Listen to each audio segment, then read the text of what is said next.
संत शरण सदा सुखदाई।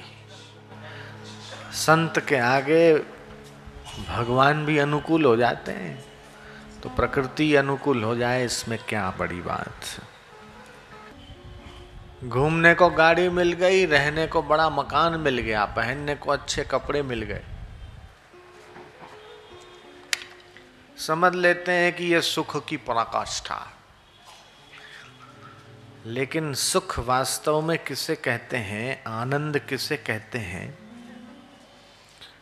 और उसका अनुभव क्या होता है, ये तो जब तक ध्यान योग की गहराई में नहीं उतरते और किसी समर्थ महापुरुष की छत्र छाया में नहीं बैठते, तब तक वास्तविक सुख का द्वार नहीं खुलता। जयराम जी की बोलना पड़ेगा। कभी न छूटे पिंड दुखों से जिसे ब्रह्म का ज्ञान नहीं। ये ब्रह्म के ज्ञान से सर्व दुखों की आत्यांतिक निवृत्ति और परमानंद की प्राप्ति होती है। पूरे विश्व में महाशक्ति माने जाने वाला देश कौन सा? अमेरिका। और उसकी हालत जो दिन बीते जा रहे हैं त्यों और खराब होती जा रही है।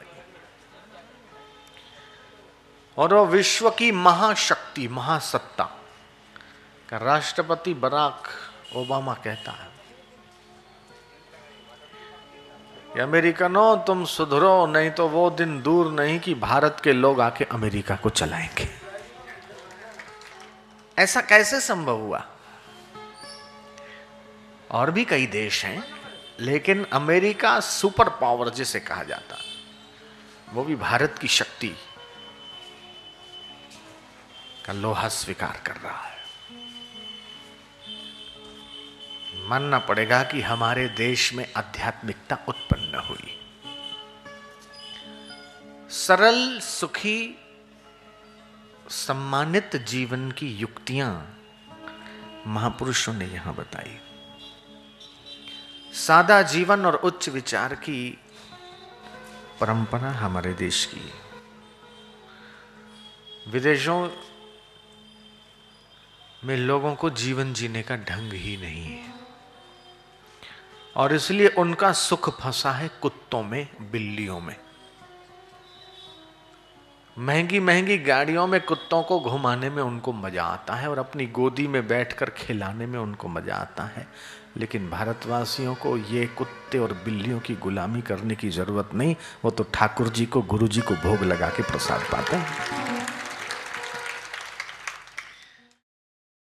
और ये नियम है कि जब तक वास्तविक सुख जीव को नहीं मिलता, तब तक वो नश्वर और क्षणभंगुर सुखों के पीछे अटकता है और भटकता है। असली आम जब तक मुंह पर नहीं लगा, तब तक नकली आम, प्लास्टिक का आम छूटता नहीं है। और इसीलिए सदगुरु की, संत की, ब्रह्मवेत्ताओं की शरण लेने से जो सुख प्राप्त होता है, उस सुख के आगे देवताओं का सुख छोटा हो जाता है। और इसलिए 12 साल के अष्टावक्र महामुनि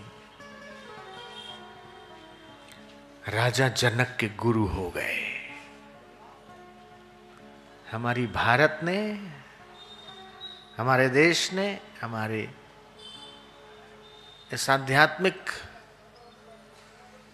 भारत भूमि ने और यहाँ के निवासियों ने उम्र को महत्व कम दिया, लेकिन ज्ञान को महत्व ज्यादा दिया है। जयराम जी की बोलना पड़ेगा। यहां शुकदेव जी छोटी उम्र वाले भागवत के प्रवक्ता हैं। परीक्षित जैसे बड़े बड़े राजा उनके चरणों में बैठ रहे हैं। इतिहास देखो जरा, प्राचीन भारत के इतिहास पर गौर करो। अष्टावक्र 12 साल के और राजा जनक उनके शिष्य बन गए।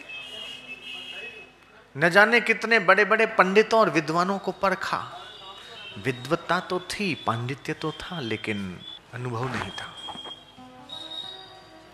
जिसके दर्शन और जिसका सानिध्य हमारे अंतःकरण को प्रसन्नता दे दे। यस्य दर्शन मात्रेण मनसः स्यात् प्रसन्नता, सद्गुरु का, ब्रह्मवेत्ता का लक्षण कहा है कि जिनके दर्शन मात्र से एक विलक्षण आनंद प्रकट हो जाए, हमारा मन कुछ किए बिना अनायास शांत हो जाए। स्वयं भूयात धृति शांति, अपने आप शांति और धैर्य जिनके दर्शन मात्र से आने लगे, मन को सुकून मिलने लगे, समझ लेना कि ऐसा महापुरुष लाखों करोड़ों लोगों में कोई विरला होता है।